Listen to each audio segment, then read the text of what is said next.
So welcome to Semi-Sages of the Pages. Woo! And if you're here, then you are a writer, and you, like every other honest writer, know that you have weaknesses that you want to make strong. And so we're here to help you. I'm Morgan.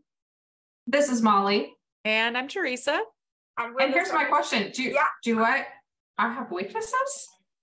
Oh, okay. Every writer, Molly.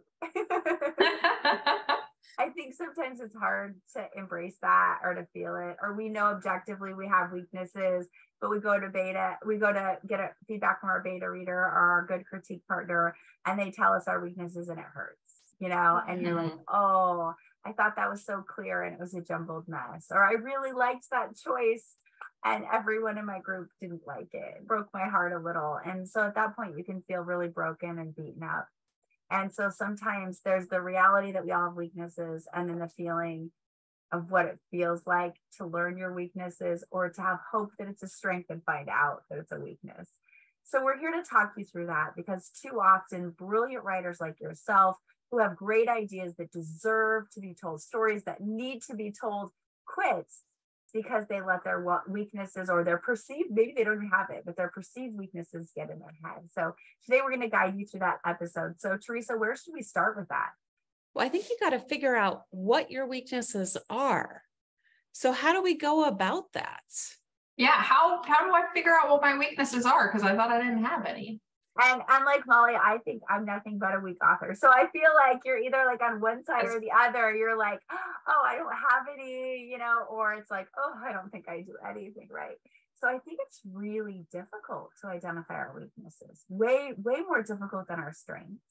Because our strengths are the things we love and that people tell us. But how do we identify our weaknesses? And I think for a lot of us, it's the common critique we get from multiple people. That you're hearing, like, I didn't connect with that character, or I don't really understand the scene. Where are we? Your characters don't feel like they're anywhere specific. That's a common one that a lot of us need to work on. Or I like your dialogue, but I don't understand how it fits with that character. I don't see that character saying that. What are some other weaknesses? Yeah, I want to say, like, it's not just about the feedback that you get on like one scene, because sometimes you write a scene, it's great. Sometimes you write a scene, it's less great. It's about the feedback that you hear consistently over time about all of your writing, right? You're consistently hearing, I didn't connect with that character. Consistently hearing, I got lost in the space, or I wish I would have had more grounding, more dialogue, more, there's all sorts of, too different much things. Too much dialogue, too much description. Relied on the same description over and over and over again. There was techno babble. I want to make a big caveat here. Big. Please be careful not to take the feedback from people who write outside your genre. Because too often, if they read one genre and then read yours, different genres have different styles. So you could have somebody who reads more, modern, urban, and that has a very different feel than literary fic.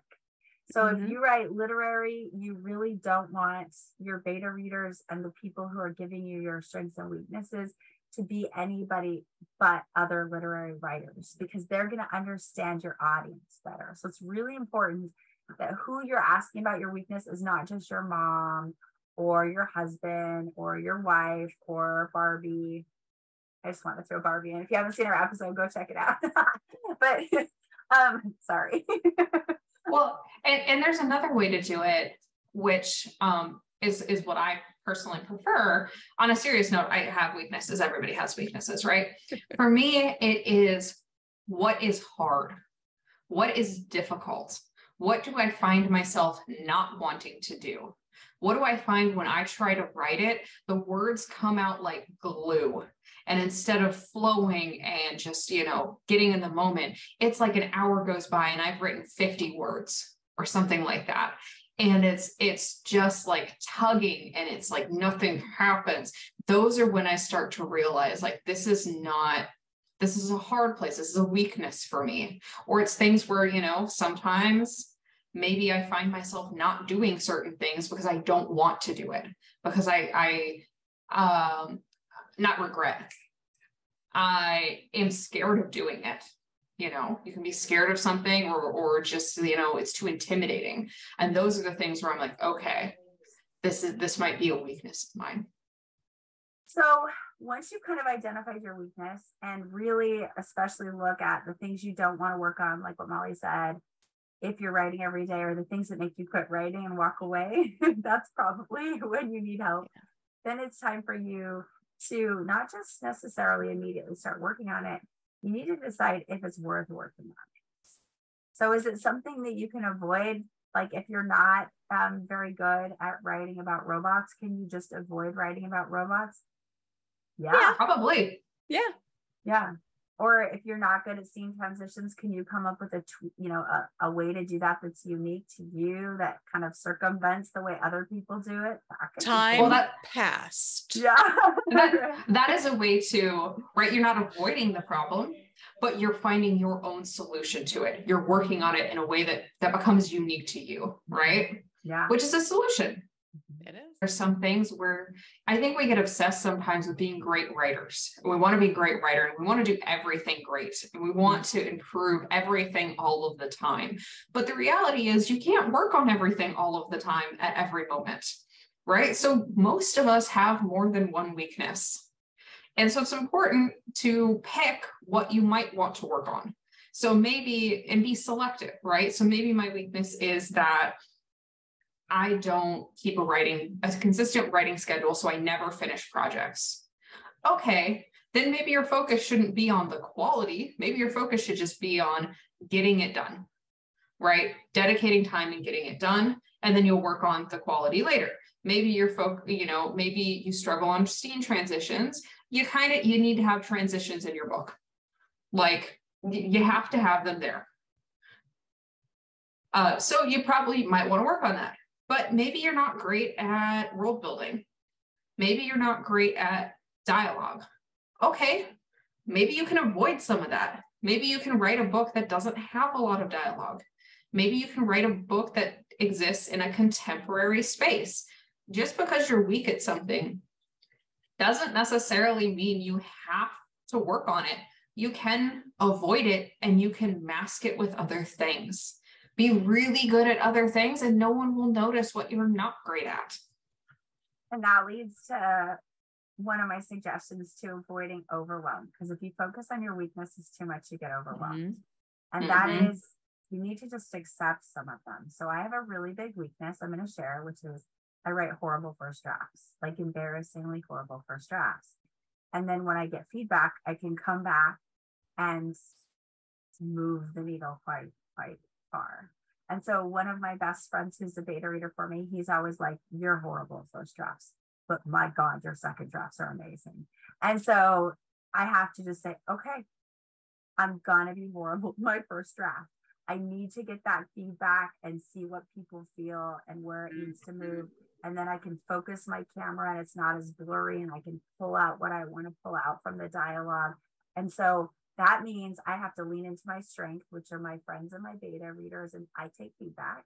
So I can lean into that strength and I can accept my weakness and know my friends are going to help me through that because I have a system to accept my weakness and move on, right? And keep going. So there might just be weaknesses you have to accept. And just like if you're building a house, you could hire a plumber because you're not good at plumbing. You might be like, well, I'm never going to be great at grammar. I'm going to hire somebody to check for grammar. I'm going to hire somebody to help me with this aspect of my book. That's perfectly acceptable. Your story deserves to be told and your house deserves to be built. And just like you can't build the house yourself, all parts of the house yourself, you might not be able to do all aspects of the book yourself. That's cool. Involve other people. That sounds fun. You should. Once you're done with your drafts, you probably should be asking other people and consider getting an editor and working through that stuff, because an editor can really help you improve your dialogue, improve your tension. Tension is a huge, huge thing that people struggle with. And there is no shame in asking for help. And I love having friends who are good at things that I'm not good at. Morgan is great at literary writing, at working in metaphors, at building a scene, at making something rich and have this depth and pull to it. And my writing is better because of that. I don't do that in that same way, but I know when there's a passage where I want to imbue my writing with that, imbue my writing with that, I can go to her, or I can go to Teresa and I can be like, this dialogue section, I want these characters to have, personally, I think one thing Teresa is really great at is sexual tension. I want these characters to have this like sexual tension, this play off of each other. I'm not getting it. Help me. What do I need to do? Help me make this better. And that makes me better too. And it's great.